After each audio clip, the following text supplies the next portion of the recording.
Salut la jeunesse, j'espère que vous allez bien. Pour ceux qui sont ici pour la première fois sur ma page, je réponds au nom de Admis Chirurgien, un jeune également comme vous. Je suis un aspirant chantre et également un étudiant en biologie. Bon, d'une manière bref, c'est ce qui concerne ma personnalité.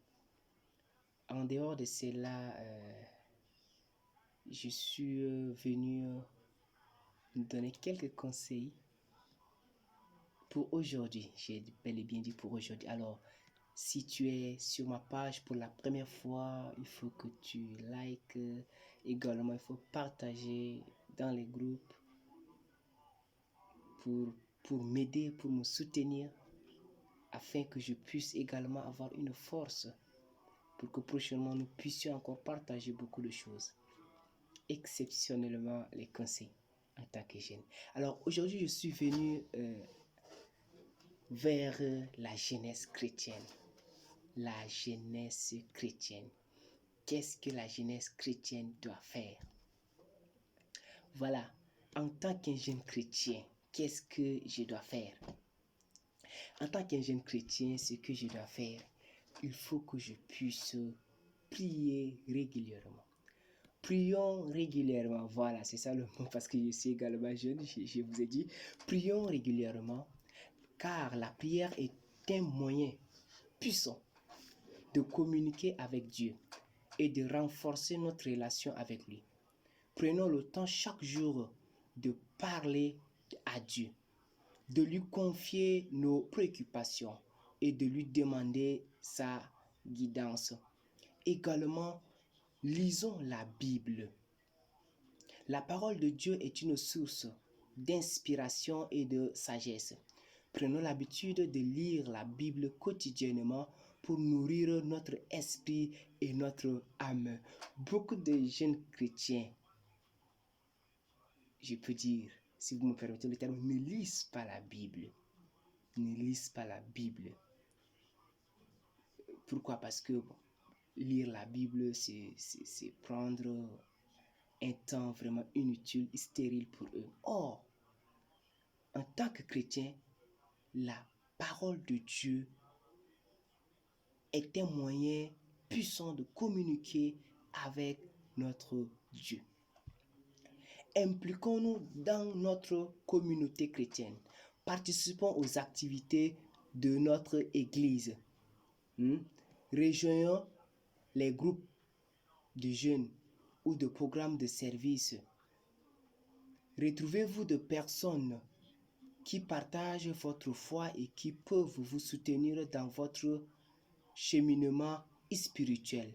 En tant que jeune, il faut que tu puisses t'impliquer dans les différents mouvements de l'Église. Oui, c'est vrai, c'est pas ces mouvements qui font la foi, mais être dans ces mouvements peut vraiment te permettre de partager ta foi avec les autres. Soyons un exemple. Vivons notre foi de manière authentique et montrons l'amour de Dieu à travers nos actions et nos paroles. Soyez un modèle pour les autres, jeunes en incarnant les valeurs chrétiennes dans notre vie quotidienne.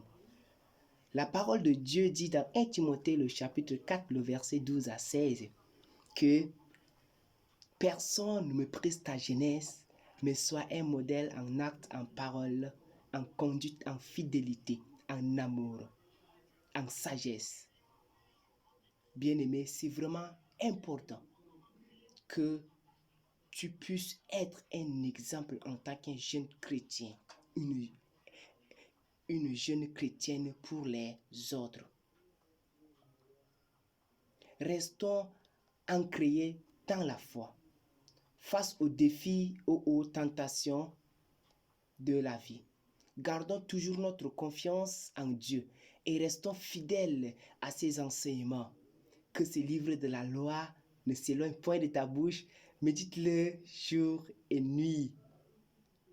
Voilà, si tu es un jeune chrétien, je laisse la suite pour que tu puisses finir.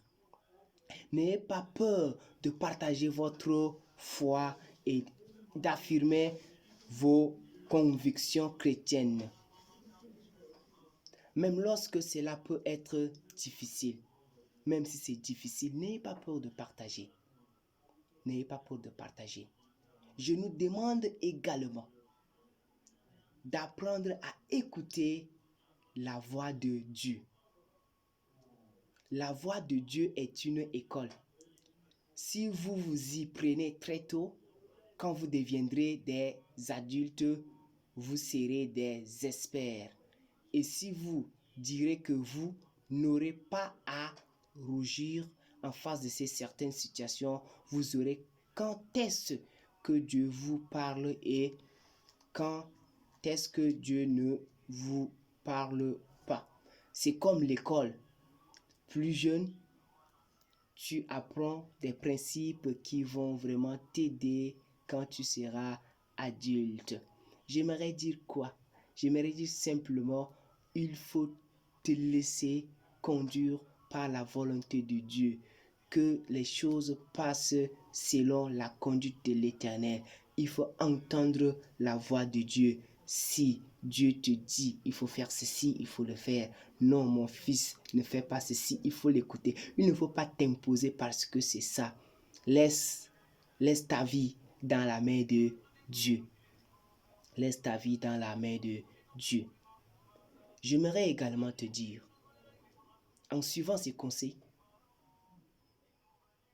oui, tu pourras vraiment approfondir ta relation avec Dieu, grandir dans ta foi et rayonner ta lumière dans le monde qui t'entoure. N'oublie pas que Dieu t'aime inconditionnellement et qu'il est toujours là pour te guider et te soutenir dans ta vie, dans ton parcours spirituel. C'est possible d'être jeune et d'être rempli du Saint-Esprit. C'est possible d'être jeune et d'être une inspiration pour les fils de cette génération. Ne laisse pas vraiment les bras. Oui, il ne faut jamais, jamais et jamais baisser les bras. Jeune fille, jeune garçon, tu peux être un modèle pour ta génération. Et je t'encourage à être ces jeunes selon le cœur de Dieu. Il faut que tu puisses être ces jeunes selon le cœur de Dieu, selon la volonté de Dieu. Quand tu es déjà dans un bon chemin selon la volonté de Dieu, il ne faut pas du tout faire des choses dans la chair, mais dans une voie spirituelle. Il faut toujours appliquer les œuvres de l'esprit dans ta vie. Ainsi prend fin ces temps de conseils. Je te demande que tu prennes soin de ta vie. Je t'aime. Chaque jour est une nouvelle chose, car il faut toujours prier. Confie ta vie à Dieu pour que tu puisses être un bon exemple pour les autres. Allez, ciao, je vous aime.